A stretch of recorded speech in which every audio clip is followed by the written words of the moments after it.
નમસ્કાર મિત્રો, જીવનમાં કોઈ પણ માણસ એવો નથી જેને મુશ્કેલીઓનો સામનો ન કરવો પડે. ક્યારેક બધું સારું ચાલતું હોય છે અને અચાનક બધું બદલાઈ જાય છે. મન બેચેન થઈ જાય છે, વિચાર બંધ નથી થતા અને માણસ અંદરથી તૂટી જાય છે. પણ આવા સમયમાં જ ભગવદ્ ગીતા આપણને સાચો રસ્તો બતાવે છે.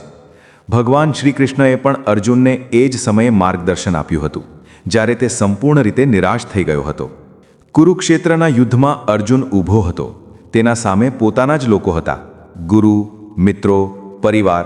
તેના હાથ કંપવા લાગ્યા, મન ગભરાઈ ગયું અને તેણે કહ્યું કે હું આ યુદ્ધ નથી લડતો. આ જ સ્થિતિ આજે ઘણા લોકોની છે. સમસ્યા આવે, મન તૂટી જાય. ડર આવે, હિંમત છૂટી જાય. પરિસ્થિતિને સ્વીકારો. ગીતાનો પહેલો ઉપદેશ: સુખ અને દુઃખ બંને તાત્કાલિક છે. અર્થાત જે ચાલી રહ્યું છે તે કાયમ માટે નથી. પણ માણસ શું કરે છે? આ કેમ થયું? મારા સાથે જ કેમ? આ પ્રશ્નો દુઃખ વધારે છે. સાચું શું કરવું? પરિસ્થિતિને સ્વીકારી લો. કહો, હાલ સમય ખરાબ છે, પણ આ પસાર થઈ જશે. આ વિચાર તમને અંદરથી શાંત બનાવશે. કર્મ કરવાનું ક્યારેય બંધ ન કરો. ગીતાનો સૌથી પ્રસિદ્ધ ઉપદેશ: કર્મણ્યેવાધિકારસ્તે. અર્થાત તને ફક્ત કર્મ કરવાનો અધિકાર છે, ફળ તારા હાથમાં નથી. ખરાબ સમયમાં માણસ શું કરે છે? કામ છોડી દે છે, હાર માની લે છે. પણ ગીતા કહે છે કે કર્મ કરતો રહેજે, પરિણામ ભગવાન પર છોડ. નાનું કામ પણ ચાલુ રાખ, કારણ કે ચાલતા માણસને જ રસ્તો મળે છે. મનને કાબૂમાં રાખો. ગીતા કહે છે, મન જ મિત્ર છે, મન જ દુશ્મન છે. જો મન કાબૂમાં હોય તો શાંતિ, જો મન અશાંત હોય તો દુઃખ. ખરાબ સમયમાં મન શું કરે છે? ડરાવે છે, નકારાત્મક વિચારો આપે છે. શું કરવું? રોજ 10 મિનિટ શાંતિથી બેસો, ઊંડી શ્વાસ લો, ભગવાનનું નામ લો. ધીમે ધીમે મન શાંત થવા લાગશે. ડર અને ચિંતા છોડો.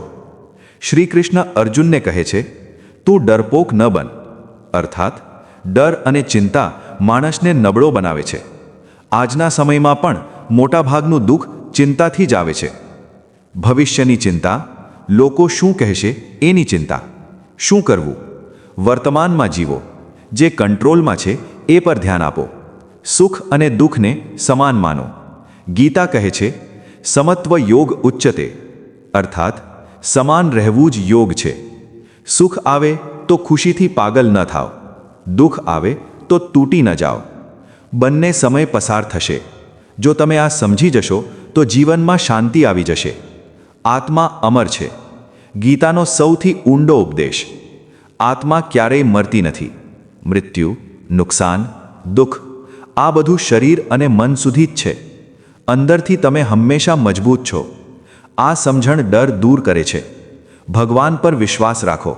શ્રી કૃષ્ણ કહે છે, મને સમર્પિત થઈ જા. અર્થાત બધું કંટ્રોલ કરવાનો પ્રયત્ન છોડ. ભગવાન પર વિશ્વાસ રાખ.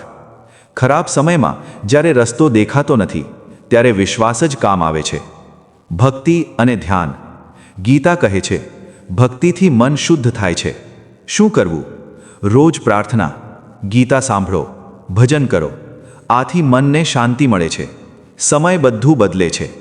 ગીતા સીધું કહે છે, બધું બદલાય છે. કોઈ પણ સ્થિતિ કાયમ નથી રહેતી. એટલે ધીરજ રાખો. મુશ્કેલી બરાબર શીખવાની તક. દરેક સમસ્યા કંઈક શીખવવા આવે છે. એટલે વિચાર કરો, મેં શું શીખ્યું? આગળ શું સુધારવું? મુશ્કેલી તમને મજબૂત બનાવે છે. રીતને જાળવી. ખરાબ સમયમાં લોકો શું કરે છે? ઊંઘ ખરાબ, ખાવું ઓછું, કામ બંધ. પણ ગીતાનો સંદેશ: સંતુલન રાખો, નિયમિત જીવન જીવો, આશા ક્યારેય ન છોડો. ગીતા કહે છે, નિરાશ ન થા. અર્થાત જે આશા રાખે છે તે જ આગળ વધે છે. અંધારું કેટલું પણ હોય, સવાર જરૂર આવે છે. હે મનુષ્ય, ખરાબ સમય તને તોડવા માટે નથી, પણ તને મજબૂત બનાવવા માટે છે. શાંત રહો, કર્મ કરતા રહો, મનને કાબૂમાં રાખો, ભગવાન પર વિશ્વાસ રાખો. યાદ રાખો, આ સમય પણ પસાર થઈ જશે.